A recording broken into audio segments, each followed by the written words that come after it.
You're watching 24/7 Live Culture. What's up? What's up? We are back with another episode of Culture Minute. We got some hot topics for you guys. I am Gentel Sharrie. I'm Sarina Renee, the one-stop shop. And this is your boy, King Jaquel Martin, actor, director. Shout out to my niece somewhere in New Jersey. She played women's professional football. Hey, shout out, niece. One time. Speaking of sports, our first topic is South Carolina winning the NCAA Women's Basketball Championship. Shout out to Dawn and her team. And it was just a special moment because they were undefeated the whole entire season, 38-0. And the other crazy part is everybody was talking about these other women basketball teams, as they should, because they were good too. But Iowa, LSU, they were like the hot topics because they had like the rivalry, but nobody was really talking about South Carolina. And look at them with the trophy. My cousin Marcellus Barksdale was actually there to hand them the winning trophy at the championship game. So it was dope to see that as well. Shout out. Yeah. So yeah, what do you guys think about the game? Oh, so it was good. I didn't see the game. I saw highlights of it, and I was just like, dang, they like really playing out there, And the acceptance speech from the coach was so heartfelt. I was like, she deserved it.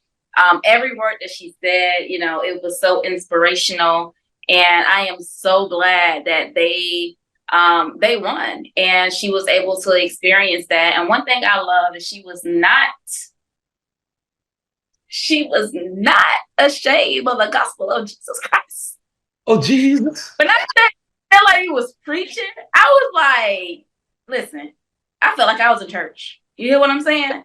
And everything that she was saying, like, I felt like she wanted to say more, but she was kind of holding it back a little bit. But, giving honor to God, talking about, Jesus daddy, and she made it very clear. I was just like, I'm all for it. Because without him, how can we do things that we're destined to do? You know what I mean? Right. And again, congratulations to you guys. It was definitely needed, and it was definitely not in vain. So you guys deserve it.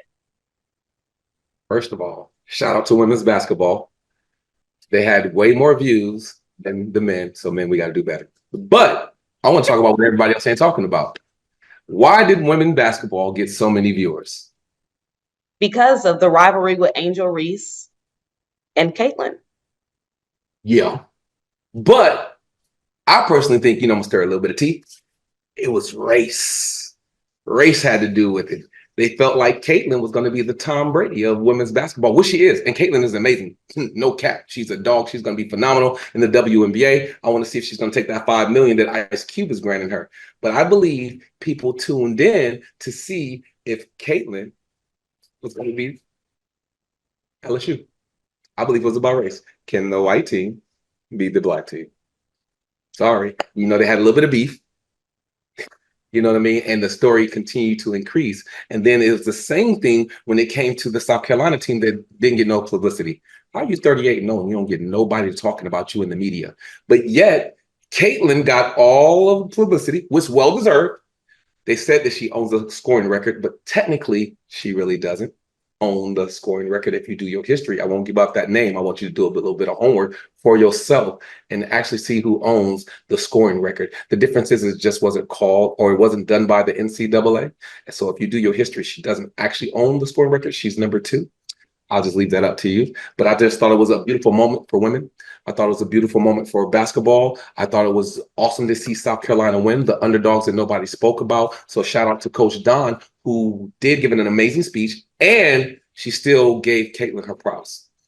And she talked about how she could also take the WNBA into the future as well. I think it's going to get real. I think she's raw. I love how even Stephen Curry gave her some love in the All-Star contest where they did the three-point contest, men versus women. Technically, Caitlin did outshoot some of the men. Let's keep it 100 with them. So shout out to Caitlin for being great. And I can't wait to see, and Juju. I can't wait to see Angel. I can't wait to see all of them in the WNBA to see what they're going to do with the rest of their careers and their legacy. Yeah, because they did just declare for the draft. So we should see. Who do you guys think is going to go as the number 1 pick? Oh, Caitlin. It's not even a question. You think? I think it's going to be Caitlin too. Okay, with politics, yeah, I can see that. But her last game with LSU, the way she was shooting those threes was like nothing but water Yeah. and buckets. It was like actually wild. I was like, oh. She the female Stephen Curry. So of course she's going number one. She was in the All-Star game. Wow. You don't put someone in the NBA All-Star game and don't go number one. But I do love how Reese was telling her story and about all the hate mail that she got and how she had to deal with all of that and the social media, and that she's just a person who loves what she does. But inside the four lines, yo, it's war. We can be cool after the game. But I do love how she talked about how she was attacked, how strong she is, how she's going to overcome. And then she went and declared for the NBA draft. I mean, the WNBA, which she's well deserving. So Yeah. I appreciate She's a goat too. Yeah, Yeah. she's amazing. And you can't forget Juju at USC. She's amazing too. So I just can't wait to see how God continues to work in these ladies' lives, how they take basketball to the next generation, and how they compete against grown women. Right. And it's crazy because the WNBA definitely needs some new hype, and these new up and coming basketball players in the league will definitely bring that. So. And shout out to my big bro, Kobe. May he rest in power and love. But he talked about women's basketball developing. He talked about even creating his own women's league. And he talked about how women are actually better basketball players fundamentally than men. And he was saying that there's going to be a power shift and a change. And he wasn't wrong, because now look at the viewership when it came to college basketball. Mm. Yep. Well, it is a good point. And rest in peace to Kobe, because I mean, Mamba mentality, baby. Yeah. And think about it. He was a daddy's girl, Gigi, who was going to be amazing. May she rest in power and love, because she was already amazing. But he really put women's basketball on the map for men who wasn't paying attention. And he really talked about being a daddy's girl, or just being a great father, which is so important, because sometimes I think as men, we forget about how important a father's love is to their children, especially women, and how they're being treated and how they should grow up and how to protect themselves. So I really want to shout out, Jelly Bean for doing that. And, we're seeing the future of women's basketball elevate. And not only is the game elevating, I believe their pay should elevate just as well. Because if they're bringing in more viewerships, that means they should bring in more sponsors, more dollars, and they should be able to be paid more and be paid what they're worth as well. Let's talk about that. Yes, for sure. For sure. Our next topic is the City Girls. I don't know if they'll ever be a group again, but they were beefing. They ended the beef and apologizing to each other. But let's talk about how this beef started. So JT sent out a tweet basically saying, I'm not going to say the whole tweet, but I'm just going to sum it up. She was putting it towards Carisha that Carisha never comes to her defense. And the moment that CPS CP, is it CPS, the people, Child Protective Services, when they came, when they came to Carisha about, I guess, whatever was going on with her, JT was like, she was the first person to like jump to her defense, like to be there for her. So she's just not understanding why Carisha never, is like her ride or die or whatever. So then Carisha was like, girl, we just got off the phone with each other. Like, why are you tweeting this on the internet? And JT was basically saying like, oh, that tweet must have happened, afterwards. Maybe I didn't have any service because I didn't mean to send that tweet at that time. But they kept going back and forth. Saucy Santana got into it, and it just was like a lot. I was really sad to see them like argue on the internet like that, because especially when it comes to girls and business and just putting like their stuff out there. I feel like if you're going through drama, don't put somebody else's business out there. I think that was just like my thing. Like, dang, like you telling the world, and they got hyped, so everybody's gonna see that. Yeah. I think, the City Girls. I'm not ratchet, but I'm from Florida. It's a Florida style or whatever. I just like them, off camera, because they seem like they're really cool people to hang out with. I can see myself laughing, ranking with Carisha. I can see myself laughing and just, JT seemed like the type of person, she just sit back and, she just people watch. And I can dig that. You know what I'm saying? Like, I can really see myself hanging out with both of them. But when it comes to this internet beef, I feel like it was two things. One, somebody pent them up against each other. Two, they probably have another album coming out. And unfortunately, sometimes beef on the internet, get people riled up, and then they release an album, and then they back and all stuff like that. So it could be a mixture of both. I don't know how Santana got pulled into it.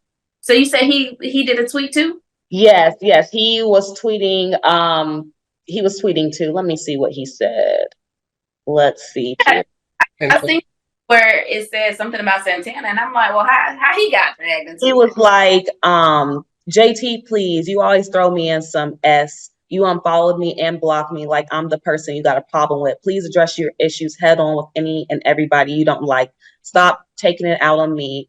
I don't need to be mentioned. So basically, JT put Saucy in it. Oh, okay.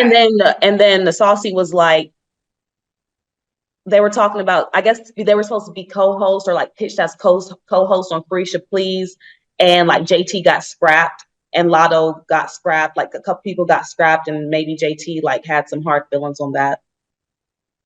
Well, at the end of the day, I just feel like you said, keep yourself off the internet. If it was a real situation, y'all supposed to be homegirls, be homegirls, talk about it outside of the world, because they ain't have we didn't have to know about the Child Protective Services coming to the girl house. Like, that was a low blow. Yeah, we didn't. You know what I mean? And one thing I do like about Carisha's response, it wasn't, I never seen anything that it was like digging at JT. She always kept saying, I've always been there for you. Even when you was talking mess about me, I was still supporting your album. You know what I mean? So it was like Carisha was really still showing her love. Maybe she know that JT is an emotional, unstable person, and she get to those points, and she just knew how to handle it. But I'm glad that they did eventually make up, and hopefully they learn from this. And go forth and make some great music together, and just stop this stupid rap beef that don't have anything to do with their friendship at the end of the day.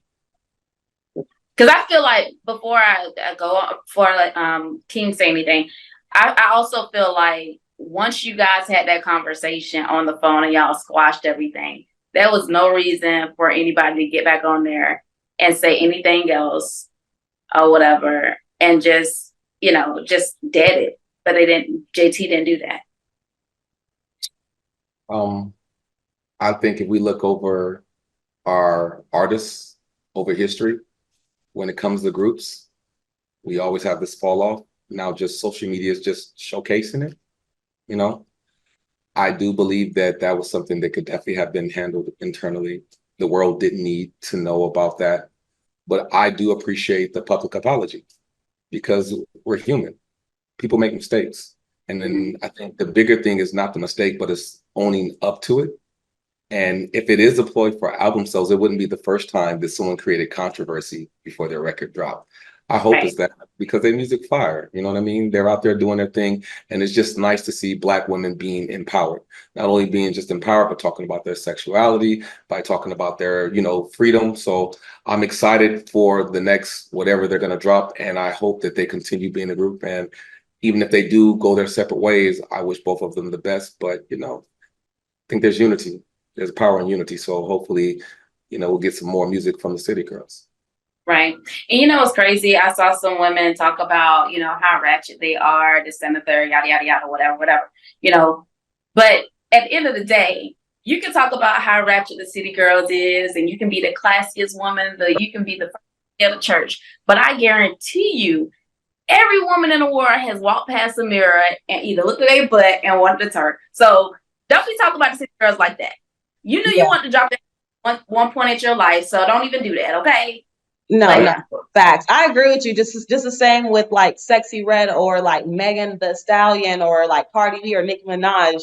I feel like they all have a way of, you wouldn't let your kids, if they're at a certain age, they can listen to it. But if they're like really young, you don't want them to listen to it. If they do, each his own. But I feel like if you're a grown adult, everybody, like you said, Sarina, be thrown on that ratchet music. It's not like ratchet, but because I'd be listening to all of it. Shoot, get it sexy. Go, Matt.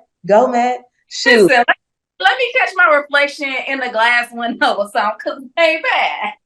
I'm gonna drop it like it's hot. You know what I'm saying? I ain't gonna lie. The internet. Go ahead. I ain't gonna lie, and fellas, don't act like we don't want somebody acting ratchet in the bedroom. You know what I mean? We're not gonna sit here and cap or front. You feel me? Like we don't want those things to actually be happening. I do think there is an age difference, though. You know what I'm saying? Certain groups, like children, shouldn't be listening to that type of music, but because it's conditioning and it is brainwashing. But that's not on the artist; that's on the parents. You know what I mean? So stop trying to blame artists for what parents should be doing. It's your job to raise your child. It's your job to be filtering what they're listening to at that age, because when you don't, we see the cause and effects of it. But that's not the artist, that's the parent. And at the same time, you know what I mean? I love it. I ain't gonna lie. I appreciate it. You feel me? And here's the proof that we are such a way. Y'all remember Twerk Team? Yeah, that's who started the whole twerking. Who started it? You know what I'm saying? The twerk team back in the day? Yeah, all of them. Oh, right? yeah. It's funny how when them girls was creating their own wave, they were thrown up under the bus, slandered, talked about. But now all of a sudden, our counterparts or other people or other races are now trying to give twerk classes, trying to make a business off of something that they talked about, something that they threw under the bus. So no matter what we touch, we're a wave, and we need to make sure that we're capitalizing on that just as well, especially when we start different trends, instead of throwing each other up under the bus and all the slander, because you never knew what that did to those girls and how they felt about what they were doing. If you look at it, it's crazy how it's a business now, how they're giving classes now. They're doing twerk classes like aerobic classics, you know what I'm saying? And they're making bread off of it, even though some of them, no disrespect, don't have the same type of talent. Or don't have the same type of thing too quick. For some of y'all, let's be honest. Some of y'all out here, and y'all back there clapping paper. It is what it is. I ain't mad at you. You know, little booties learn love too. You know what I'm saying? Ain't nothing wrong with somebody putting on some great bottom jeans. But when we doing what we doing, don't be trying to throw us under the bus, because there's a point in time when we talked about Black women's lips. We talked about Black women's bodies. We talked about Black women's booties, but then that's what y'all emulate. You try to go get, you go see the butt doctors. You go get lip fillers. You go get all these. Love yourself. That's proof. Ladies, love yourself. You are amazing. You are beautiful. Because when you don't love yourself, somebody is loving you, and they're trying to steal and copy, and they're going to profit off of who you are. So just walk in your greatness. That's all I got to say. And y'all keep clapping that paper. Hey, keep clapping that paper. Well, some things clap down with Aoki Lee Simmons. She went to social media to share that she was dating a 65-year-old man. She is 21 years old. A lot of people have mixed feelings about it. She said her phone was blowing up. She actually told her daddy, Russell Simmons, that if he doesn't give her a larger allowance, that she's going to go get a sugar daddy. Like, she already told him that in video. Like, that's on the social media outlets, that she already like spoke it into existence. So people are saying maybe Russell didn't up that allowance, maybe that's why she went and got a sugar daddy. I don't know if they're just saying the relationship is over, but they're still talking to each other. I don't know if the 65-year-old man who took her to St. Bart and was living it up was like, this is too much for me now that everybody is hitting up my phone about it.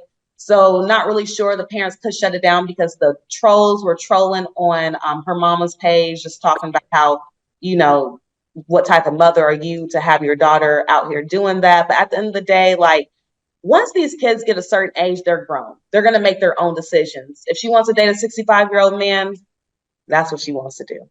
I mean, it's not like it's your life. It's your life at the end of the day. I feel like so many people have opinions. I'm not saying it's right or wrong, but I just feel like it's crazy how people have opinions about another person's life. But if that's the route they want to take, if that's how they feel is going to make them happy, let them be happy. I can't wait to see what Sarina got to say. She got that look. On the man's part, I just think that's, you're dating someone who was never born. I mean, like I said, would I ever date a 65-year-old man? No. What if he gets you a Valentine's Day gift? No, I couldn't do that. I feel like my age limit, I am 29. My cutoff limit is 38. A rough 38. Rough. 38. 38 special. Yeah, and nothing's wrong with older men. It's just, I feel like for me, that would be my range. 38 would be my range. If you 38 and you willing to get a Valentine's Day gift, watch out now. Get you a nice little pretty young tenderoni over there. You know what I'm talking about? Smart, educated, fine. You know what I mean? Oh, thank you, King. Go ahead, Go Sarina. ahead. She's stretching for this one, y'all. This is about to get guts. It's about to get guts. So I understand what you're saying, Gentel, about, the girl grown or whatever. And that, I get it. Woo. But I would make his life a living hell. Like, you ain't finna have no easy transaction with my daughter. She might not listen to me, but guess what? I'm gonna make your life a living hell to where you ain't gonna want to be around her no more. How you gonna do that? Sure, you're uncomfortable. Yeah, how would you do that? How you gonna do that?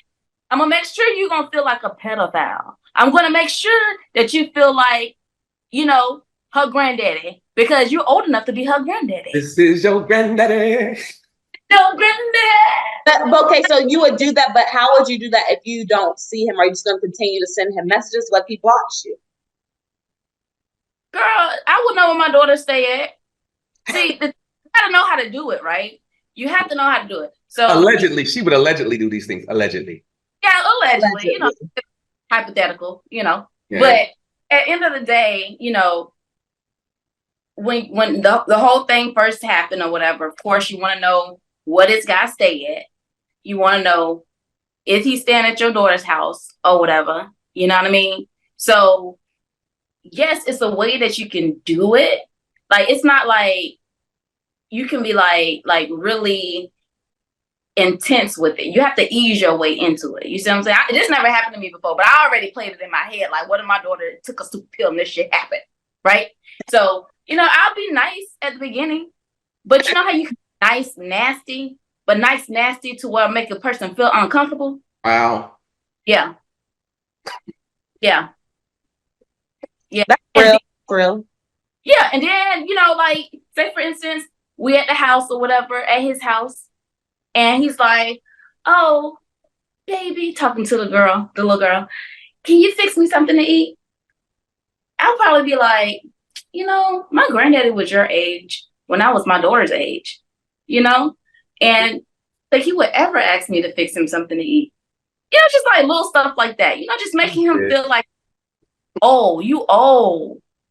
And then ask him questions like, did you take your yeah, do you take your annual? Like, if my daughter want to have kids, do you have worms in your sperm? You know what I'm saying? Like, you have to ask these kind of questions. Have you took a colonoscopy? Do you look at your daughter? Do you know what a colonoscopy is? No. Why you don't know what a colonoscopy is? I'm probably saying the word wrong. You will make sure that they know the difference between their ages to make them feel uncomfortable. Basically, what you're saying. Be so uncomfortable. And that's me as a parent. I've been a parent since my daughter was a baby. Yeah. You can, if you ask her right now, I didn't miss no field trip, no recitals, no nothing. Talk about it. Everything. So you think you finna take advantage of mine? Nigga, please. I know that's right. Hey, Russell talking about something. I'm not gonna kick and scream. Oh, you don't have to kick and scream, but you can be a daddy. Wow. Sarina the type to invite him over for dinner, and when he walked through the door, she gonna have R. Kelly playing. My mind's telling me no. I mean, that's literally like what it is if you really think about it. I mean, she's fresh, like 21, 65. That's a 45-year difference. He wants her for her mind. Yeah, and you know what else I do? You said he wants her for what? He's in love with her because of her mind. Well, her mind is not. I mean, I don't really know her like that. I'm not even gonna say anything on that. I'm not gonna say anything on that. I just know she's so mature of age. I know she's one, but mentally, like this. Age ain't nothing but a number. She's grown now. She's an adult, and we just have a lot in common. Listen, King. You want her mind, but she holding the spoon like this, like she 3. I can teach her things. I can groom her to become everything that she wants to be. I mean, she probably could though. Like, that's the thing. I just think that is no. Listen. And what else I do, y'all? I'll make sure did you make your appointments, your annual appointments? I'll make sure she go to every one of the appointments that he go to so she can know how old he is. That's disgusting. Listen, I'm fit. I'm in the gym. I'm taking my pills. Everything works. I'm ready to go. Who's looking for love? Now, I'm 40. I'm about to be 40 in July. Most that I will go up to is 50. That's a 10-year difference. That's it. 50. What if Tyrone got his swag together, his own thing, right? He's peaceful. You know, he's cooking for you. He's doing all the things that you want. You know what I mean? He's checking off your bucket list. You wouldn't give him a shot? You wouldn't go play bingo with him? How old is he? 60. No, but it's different because I'm 40, right? I feel like that is different. I feel like that's different, low key. You see what I'm saying? Like I've already lived my life or whatever, and I'm close to 50 in 10 years. So 60, anything after that, probably not. That's just nasty. I think, okay. People need love too. Huh? Oh, people need, you know what? Maybe you ain't never been in love like I've been in love. How old would you date a cougar? How old would you date King? Oh, depends on what her body look like. I ain't gonna lie to you. Okay, old. Not the body though, but how old? Yes, it does. Mind, body, soul. You know what I'm saying? Mama might have some good peach cobbler or something. Yeah, but how old? It depends on her body. Depends on what she look like. Depends on what she bring to the table. How old you going? 80? Guess what? If Mama oven still, no. You ain't giving no answers. I don't know. I would probably go maybe 60. How old are you, King? 44. Okay. Maybe 10 years. You know, let me be real. Let me be honest. Maybe 50. Probably just like 50. Okay. Somewhere around now. Just depends on that. Over 80. Depends on if she's taking care of her body. She healthy. She got herself together. She can't have worms or coochie cobwebs or nothing like that. I don't want all that. You feel me? But you know what? These older women, they doing it. You got some things out here that look good. That's vintage, that age really well. A nice bottle of wine. Somebody that's still fine, gonna treat you right, gonna treat you good, know how to cook, and you ain't gotta worry about no drama when you go home. Somebody that's gonna let you go outside with the fellas that ain't gonna complain. Somebody that ain't gonna be texting you all day. You know what I'm talking about? Somebody that ain't gonna texting you all day. Yeah, I'm talking about somebody that knows what she wants. That ain't gonna be arguing. That ain't tripping over Valentine's Day every Valentine's. Yes, they are. They are still, and that's why a lot of older women are single because they not about to be putting up with it. You know, somebody who knows she's going out of life. You know what I'm saying? Somebody just you know, got a little je ne sais quoi. Let me ask you a question though, because you said a person that don't have any drama, don't. Everybody got drama. Everybody got drama. No, you said a person that will let you go out with the boys, you know, all this and all that. Do y'all really like women that don't have any of that stuff going on? Because sometimes I hear men say that, but then they also be like, she's so boring. She argue with. Let me tell you what we really want. Peace. Somebody's gonna give you peace, that's gonna respect you and be nasty as hell in the bedroom. For real. And it's loyal, faithful. For real. Like, is there really even a safe place for us to even really share our emotions that we can trust with, that we can have that conversation? And when you upset with me, you don't try to throw that back in my face and weaponize it? Is there really a safe space? So honestly, we really just want some peace, respect, loyalty, and somebody that's gonna be nasty than a motherfucker. Oops, sorry, excuse my language. I'd be motherfucking damn. You done lost your motherfucking mind. Yeah. My niece would come back telling me they date somebody that's 65 fucking years old. No, the fuck you not. Right. See? You had to stir the pot a little bit though. I know, right? That's why you know. I was saying, you know, let her go ahead and it's life. But we got to come back, y'all. Hey, so she was back here like, nigga, it's my turn. Wait for it. I know. Okay. First of all, I will make him so uncomfortable. I'm not with it. He gonna give himself away at the wedding. He gonna play both roles. Because at the end of the day, like Gentel said, you know, when your kid get a certain age, there's certain things that you can't control or whatever, but you can make their ass feel uncomfortable and make them think. Don't ask me for shit if you that grown. But see, a lot of people, you know what? We should go back to that segment. A lot of people use sugar daddies for safety nets. A lot of times it's just a female version of pimping. We still recording, right? Mm-hmm. I mean, it's just the truth. A lot of times you go to sugardaddy.com because you want a free meal, you want a free date, you want some clothes, you want somebody that's just going to conversate with you. He ain't really expecting nothing in return because he's too old. Because when you date a young they dude, still want sex. I'm not saying that. I'm not saying that they don't. I'm just saying when you want a young dude, you know that's his only objective. Sometimes older men do just want a conversation. Sometimes they're so lonely they just want somebody in their presence.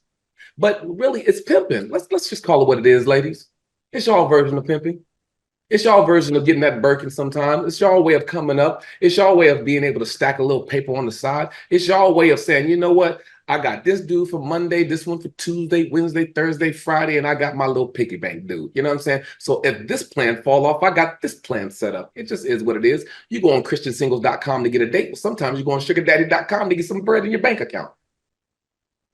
Hey, call it what it is. Don't get me wrong, because guess what? Men do it too. Men sometimes Men sometimes have sex with older women so they can get that bag because they know they ain't gonna be there around that long and they get that will. I mean, y'all seen it on Instagram where you see a young man dating somebody that's on their deathbed.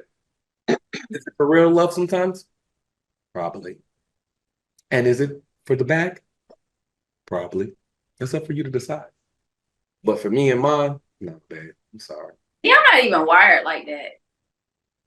It's like I hear what you're saying. I know women that does that, but I'm just like, I can be riding a Bentley, a Rolls Royce. I can be in like Calabasas right now, but I chose not to go down that road. It's so easy. Yeah. And there it is. You hear that? It's because it's easy. It's easy. It is easy. It's pimping. And both parties can pimp. A woman can be sometimes a woman a better pimp than a guy. Let's keep it 100. Because we stupid, we slow. Sometimes we got tell signs. We telling ourselves. And a woman can see a dude, look at him, hit him with a blink, and keep going, and know what it is. Or she'll introduce you to the dude. You don't even know she messed around with the dude or whatever else, and go and keep it moving. Us, we stupid. It's in our phone. We ain't delete the message. You know what I'm saying? We got the dumbest lies ever that we come up with. We always thought, you see what happened was, just keep it. Better just to keep it 100. But when my daughter and for me and mine, for a 40-year difference, 40-year difference.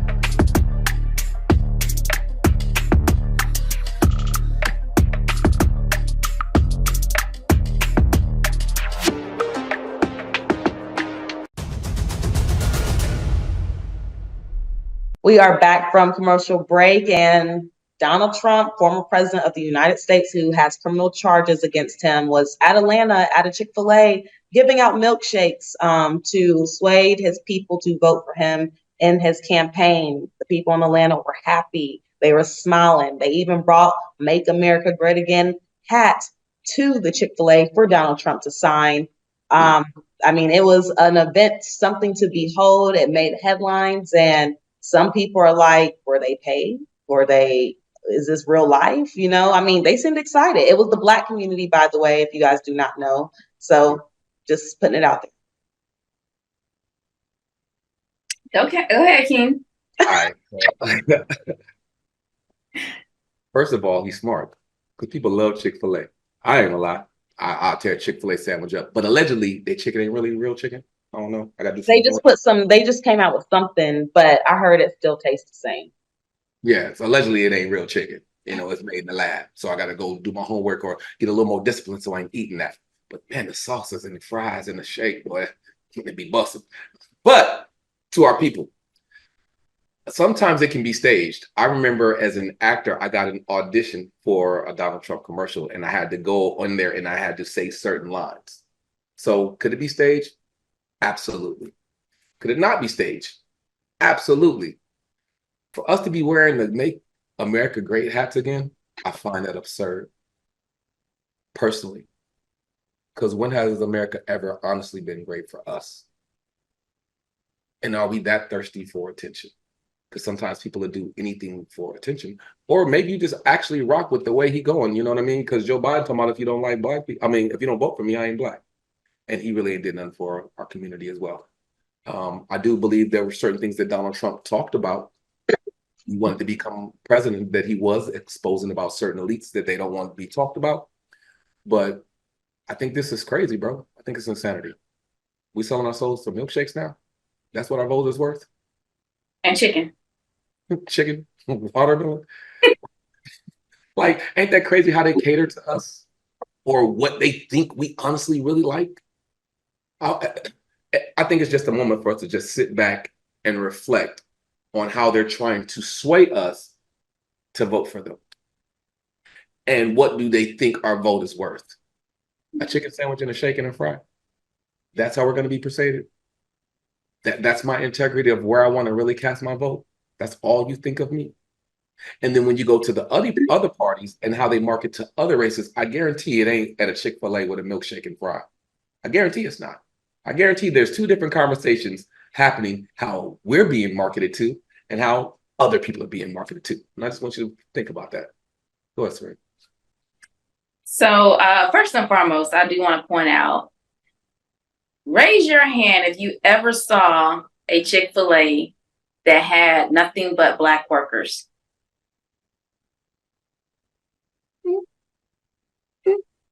But it's in Atlanta, though. It's in Atlanta. Nope. I've been to Atlanta Chick-fil-A. And Atlanta Chick-fil-A it's still very, let me just say that. Inclusive. It's very diverse. And raise your hand if you ever been to a Chick-fil-A where they hired anybody that couldn't properly speak right. Those are some things that I noticed in the video, right? And my first question was, are these some people that got paid to do this? Because at the end of the day, I've never seen a Chick-fil-A that was nothing but Black workers. I've never seen a Chick-fil-A that hired workers that can't properly speak. Because to me, Chick-fil-A has a standard of who they hire. My daughter used to work at Chick-fil-A when she was 16. So I know the hiring process is very strategic. They want to make sure that you represent the company well. They want to make sure that you don't have any McDonald's ethics when it comes to customer service, right? And looking at that video, I seen opposite. So my first thought was, how much he paid for these people to do this? That's number one. Number two, when Trump was talking, he was like, "Oh yeah, I know the owner of Chick-fil-A very well. He's in my club." Yeah, yes. When he said that, I was like, "Come on, trying to cancel Chick-fil-A." Yeah, he said that, and I'm like, so he's in your club. So you asked to shut. This is me thinking. I ain't saying that this is true. So in my thought process, I'm like, okay, so he's in your club. You asked him to shut down this one particular Chick-fil-A. You're already in the film industry anyway, and you already think that everything's supposed to be about you. So you know how to set up a stage, anything, right? Mm-hmm. So did you stage this at this particular Chick-fil-A to make it seem like it's something? And then you're going to throw salt at Biden? Talking about he ain't for Black people. Yeah, for the shots. Yeah, he threw the shot, right? But at the end of the day, what have you really done for Black people? Gave us a stimulus check? Got a couple people out of jail. Yeah, on the strength of he wanted to vote for us, wanted us to vote for him. We ain't stupid. Then you gonna come out with some sneakers and then talking about, oh yeah, Black people gonna buy the sneakers because they like shoes. Oh, they gonna vote for me because I got a mugshot. And the thing is, y'all so dumb. This man is literally saying this shit out his mouth, and y'all still want to run up and take a picture and bring a hat with and his bring name logo. Yeah. So who brought the hat though? Did Trump and his people bring the hat? And that's why I was confused, because I was like, well, if he just popped up, how did somebody just in Atlanta just have a hat with them? I was so confused by that. I was like, they had to know he was coming. Right. And we're all in the film industry, right? Yeah. We know how stuff gets staged around here.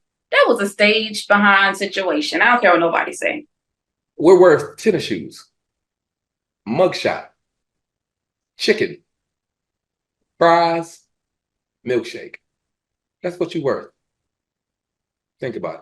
Yeah, because he only bought 30. I'm like, he could have just bought milkshakes for the whole entire day. 30 is still like a low number. But we're going to go to the next topic of Good Times.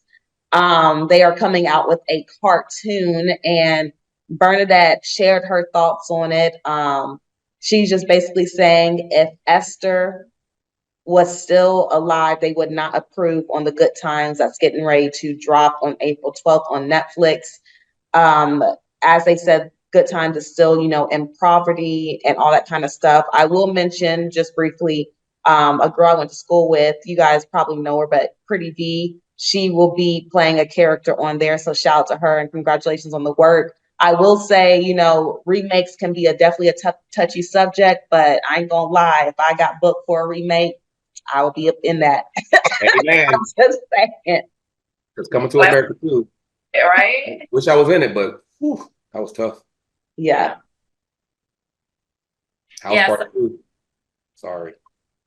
I said, coming to America too. I would have loved to be in it, but storyline for me, sorry, no disrespect. House Party 2 would have loved to be in it, but wasn't as good as the first. That's all I'm saying. Yeah. Yeah, it's crazy because I was looking at the cartoon of Good Times, and it's so funny because actually last week I was watching Good Times on I don't know what that was, one of them streaming services, and I actually saw the cartoon preview, and I see exactly what Bernadette is talking about, because at the end of the day, when we gonna get the hood? When y'all gonna show that we like moving on up like the Jeffersons? You know what I mean? Like, come on, man.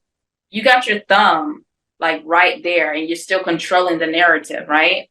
One thing I didn't like that I saw in the previews is, of course, they're still stuck in the hood. Number two, they also had a shootout in the cartoon where you know how like in the projects, the way the projects is, it's like, you have a section here, you have a section here. So it's people hanging out their windows just blasting each other. Yeah. Like, why? And then you're going to tell JJ, I don't know their real names, but you told JJ and you told Thelma, which is Bernadette, that it's going to be a different remake and it's going to show a better living environment, but you didn't do that. So what is it that you're trying to push? So I definitely understand their concerns in reference to the remake. I would definitely be concerned. I would have asked to see the script to see where the storyline goes before you got my approval. Because, I understand Good Times was in the hood, but at the same time, where is the growth and the elevation of our culture? Because sometimes when people watch stories, whether it be, film, television, anime, cartoons, they honestly start to be programmed that this is our reality and this is that all we are. So hopefully as a director or a writer on this, you see our culture more than that, and you continue to push us forward telling true stories in it. So before I give my whole review on it, I want to see, okay, we started off in the hood, started off here, but now we're here. You know what I'm saying? Started at the bottom, but now we're here. Where is it going? How are we elevating? What is the climate change? What is the growth when it comes to a Black couple, a Black family, Black people working, just that whole storyline? I would like to see how it develops. But if we're just stuck in the hood and nothing changes, I would be offended too. Yeah. And I think she did see the storyline as well, because they told her that she was going to have a part in the actual series. But come to find out, it was like a really small part. And she was just like, really, I'm the one that started this. So, but I definitely understand where they're coming from. And I just hope, man, that we can just change the narrative as the new age people that's coming up in the industry, that we can actually show, opposite of what we've been through and right. For us, if that makes sense. Yeah. It almost kind of reminds me of Rocky and how he started that series. And then he was no longer a part of, Creed moving forward. and how he was hurt and how he was in his feelings and how he felt like the storyline could go a different direction. I feel like it's almost parallel with this situation with her and her feelings and her only having a small part, even though she's a part of the original, you know? So I can understand her pain. I can see her view, but I Yeah. do agree with you, Sarina, when you talk about accountability as upcoming writers, directors, actors, producers, the storylines that we choose to tell, learn from history and continue to evolve and elevate. Yeah, I agree, and I agree with Bernadette feeling some type of way because her role was really small. I feel like if those characters who were originally casted in the first show, the first ever Good Times, and they're still alive, I feel like they should have a big part in the remake. It just makes sense. I mean, you guys are doing it off of the show that was a hit, so why not, use the same characters, add in some new characters, and do it like that. But there's also some beef that was resolved. Well, I don't know if it was resolved, but J. Cole did apologize, Kendrick, and J. Cole is going at it after basically Kendrick released response on the feature like that with Futuro and Metro Boomin, We Don't Trust You. And Kendrick did a 7-minute drill in response, basically to Kendrick Lamar, right, for all of them. Then he had his Dreamville concert and he went on stage and like did an apology, basically saying that was lame of what I did and apologized to Kendrick. I think Suge Knight even had a response to it saying like, why would you even apologize? Like it's a rap beef, something like that along those lines. I mean, I hate that they were beefing. I didn't even realize like they wasn't even messing with each other like that. It's good to see Black men apologizing to each other because beef can't end in positivity. It doesn't always have to be a fight, but I mean, hey, it's just the rap game. There has to be some type of beef, some type of dramatics. Yeah. I didn't see that coming between them two. But it was kind of funny at the end of the day because I'm just like, I thought y'all was some square ass niggas, to be honest with you. Like, cause they're not like the Diddy and the 50 Cent. So to see them beef, it's like, nah, it just don't seem right. You feel me? Beefing. Huh? I said those two in particular don't be beefing. Like Kendrick and J. Cole, like are not the beefers. They just be spitting real shit. Right. And that's why I was just like, it just kind of caught me off guard because they're not even like that. But the fact that old boy came back and apologized, I was like, okay, now he's really showing his true colors of who he is and, who he's been displaying to us in real time. So big ups to him for that. And it might change the community.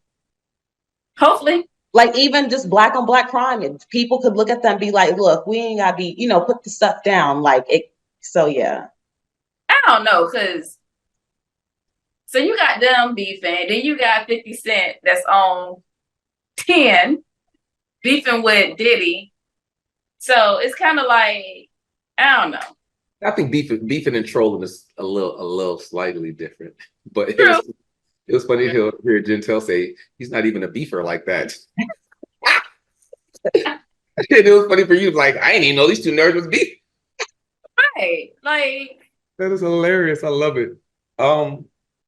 I guess my take is I do enjoy the controversy in rap about who wants to be in the number one spot. I don't think it has to go left like Biggie and Pac, or Ice Cube when he did No Gasoline, or LL Cool J and Cannabis. I don't think it has to be that type of beef, but I do think that you should be able to be competitive in a competitive industry, which is rap. So 2 things. People are saying it was career suicide for him to apologize on stage like that. Why? Because people like drama. People like the controversy. People like, people beefing. You know what I mean? So I would have loved to see them compete in a healthy way for the top spot. Even though Ye came out of nowhere and said he's number one. You know what I mean? There's nothing wrong with wanting to be the best in your industry. Like, we're all actors. I want to be the best. I don't have to put no one else down to talk about how great of an actor I am. But do I want to be the best? Absolutely. Why wouldn't I be? If I don't believe in myself, why would anybody else believe in me? So from that standpoint, I think it's cool. But I do love the topic that you and Gentel hit when you said, yo, maybe this is a demonstration of how we can settle problems especially as a culture. Like we're so into all the gossip and all the drama that we don't even know how to just apologize to each other for something so simple. So I do like the humanity side of it. I do like him being the man and saying, yo, this ain't even my vibe, my swag. I'm not even trying to go down this road. You know what I mean? So I can appreciate that. But at the same time, I do want the competition. I do want to see Drake come out and say what he got to say. I do want Future to come out because Future say he number one. I want everybody, whoever think you really like that, I do want to see y'all climb to the top. I don't think that the beef has to be personal. I don't think you have to talk about people's family and children where it can go left because you took something personal and people got in their feelings. But as far as when it comes to bars, lyrics, delivery, and just, you know what I mean? I want all that. I want all the smoke. Yeah. So I love Right. both equations. To your point, I guess I see what you and Gentel is talking about when it comes to the apology, because even with the City Girls, they apologize publicly too. Mhm. So about it after you guys both said it and kind of analyzing, maybe it is a new wave. Yeah, I mean, I think we should have more peace. I think as a people or as a culture, because other cultures count on us to destroy ourselves. Other cultures count on us to be ignorant, to continue drama, to post it online so everyone can make fun of it. Sometimes our culture is reality TV. People sit back and watch how ignorant that we can be.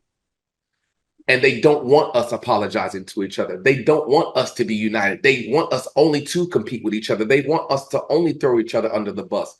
But now in a new wave or a new generation or a new situation, I love the fact that we can start apologizing, loving each other and have more unity, because what's going to happen when we become united?